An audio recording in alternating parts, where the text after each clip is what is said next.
pourra contrecarrer les propos du gouvernement qui nous dit que le gouvernement est décline, que le gouvernement est mort. Et c'est en manifestation, c'est dans la rue qu'on monte ce rapport de force. Et c'est pour ça que j'appelle tout le monde à se mobiliser pour les journées de manifestation donc du 26 mai et du 13 juin. C'est à Cécile et Anaël se prépare. Bonjour. Donc moi je devais faire une intervention spectacle et en fait je ne vais pas la faire parce qu'aujourd'hui c'est pas spectacle mais ça me ravit. Parce que pour une fois on s'écoute et ça fait du bien. Je voudrais parler de plusieurs trucs. Déjà le premier c'est que donc on a eu la petite surprise ce week-end d'avoir le président qui fait dessouder les grilles et d'avoir donc le besoin de refaire des piquets à vide. Bon, manque de peau pour eux, du coup ils sont encore plus vides qu'avant, hein, tant pis, enfin, je veux dire, c'est de leur faute. Mais en fait, moi j'ai un truc à dire, c'est que si on a eu cette surprise-là, plus toutes les surprises qu'on a accumulées du matin qu'on est arrivé, où le dada est passé dans la nuit, c'est pas pour rien. Et aujourd'hui, en fait, on a une ligne droite devant nous, qui est celle de continuer en fait, pendant un mois jusqu'aux dates que nous propose le président d'examen, parce que jusqu'à ce moment-là, il se rendra compte que non, c'est pas possible, et ces examens sont encore plus bidons qu'une validation.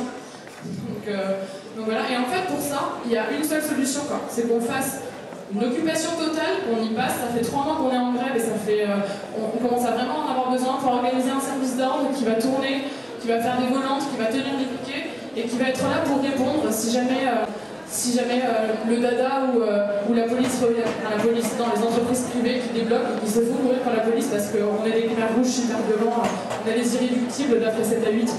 Donc voilà, en fait, moi je voudrais juste qu'on passe à ça, parce que l'occupation totale, ça paraît important. Et encore pour la proposition du SNESUP-FSU, bon, c'est pas une surprise que l'UNEF la soutienne, hein, parce que ça fait un peu 3 semaines que l'UNEF la défend, même si les assemblées générales avaient voté la validation automatique, donc je voudrais juste le préciser et le remettre au bout du jour. Mais moi je voudrais dire que ça, en fait, elle est trop floue pour la simple et bonne raison que si le président dit oui d'accord, cette proposition elle me plaît, mais pour ça il faut débloquer, on fait quoi donc?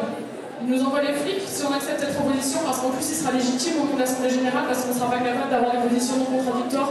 Non, on a voté la validation automatique du semestre, à la limite on vote même la validation automatique de l'année, ça me va très bien, mais franchement on ne va pas commencer à s'asseoir à la table des négociations alors qu'aujourd'hui on a un rapport de force et qu'on est toujours présent et que quand Finatre vient nous faire chier, on est toujours là pour ouvrir nos gueules.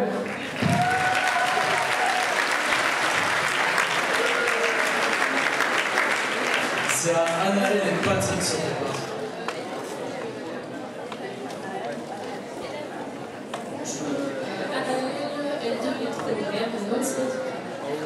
Je suis référente de la commission média, donc je prêche pour ma paroisse.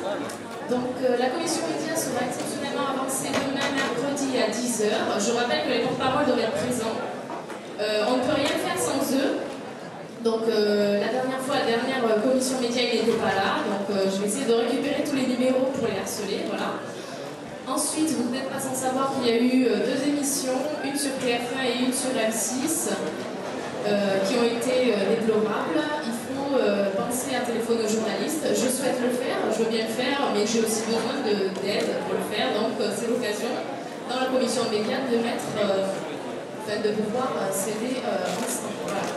Ensuite, sur d'autres points, je pense que l'occupation déjà totale, c'est une mauvaise idée. Et ça, je l'ai toujours pensé. Si on veut que le mouvement soit toujours crédible, l'occupation totale est une très mauvaise idée, parce qu'on sait tous... alors, je vais me dépêcher.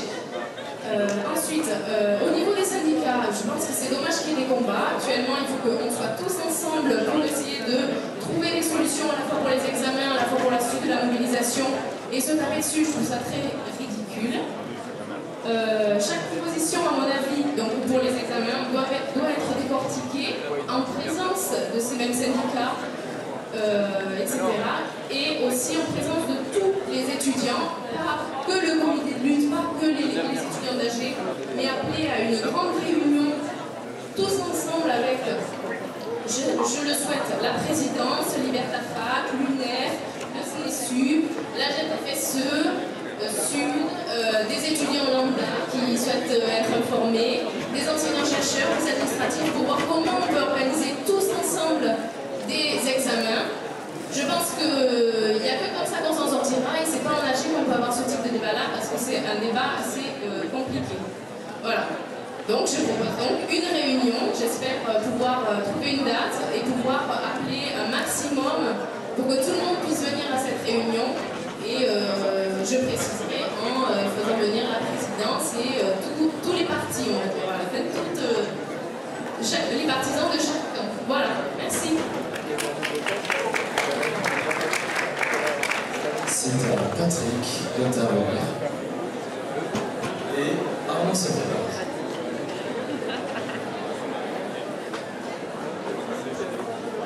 C'est à Patrick.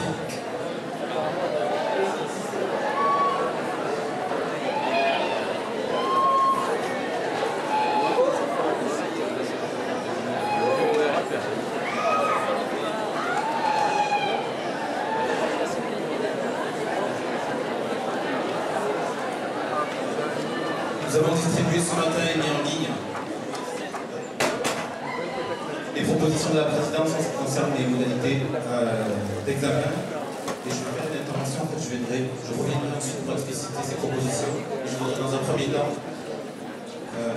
expliquer pourquoi, pour nous, il me paraît primordial de mettre en place une session de validation des diplômes en juin. Dans les scénarios qui nous sont ouverts, c'est la moins mauvaise des solutions pour notre université. Et les deux autres alternatives sur lesquelles se sont penchées les diverses parties en présence sont impensables.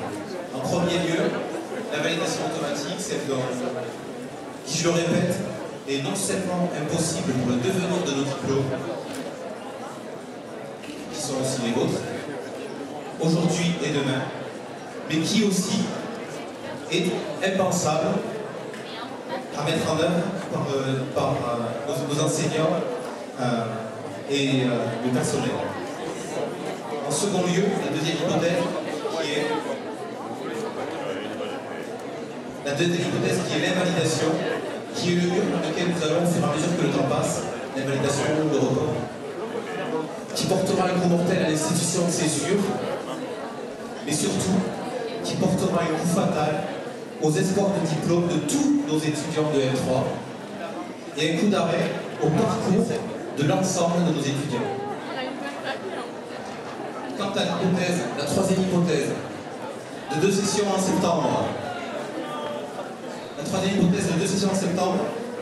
vous l'avez refusée avec force, alors qu'elle n'était encore qu'un scénario de travail. Si on essaye de l'envisager, elle pose aussi plusieurs problèmes sérieux. En premier lieu, elle repousse la rentrée au 27 novembre, c'est-à-dire qu'elle ampute l'année prochaine d'un trimestre, ce qui est déjà irrattrapable. Elle empêche tous nos étudiants de candidater à des formations ou à des concours externes qui demandent ces formations et ces concours de diplôme acquis en juillet ou plus tard au mois de septembre.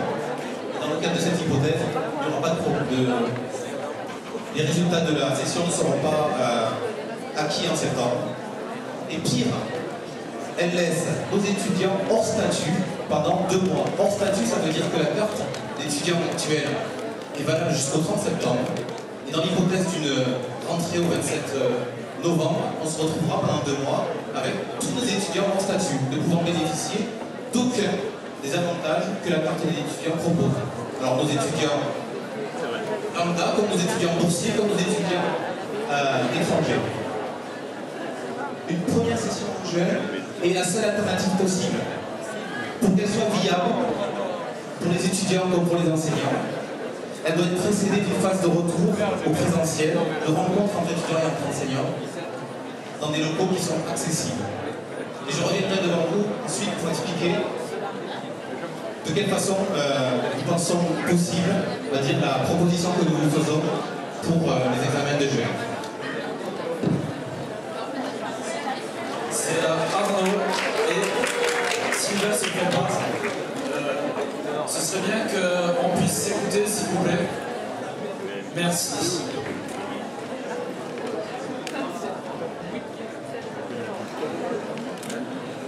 Et je rappelle que le temps de parole est limité à 3 minutes. Merci de votre respect.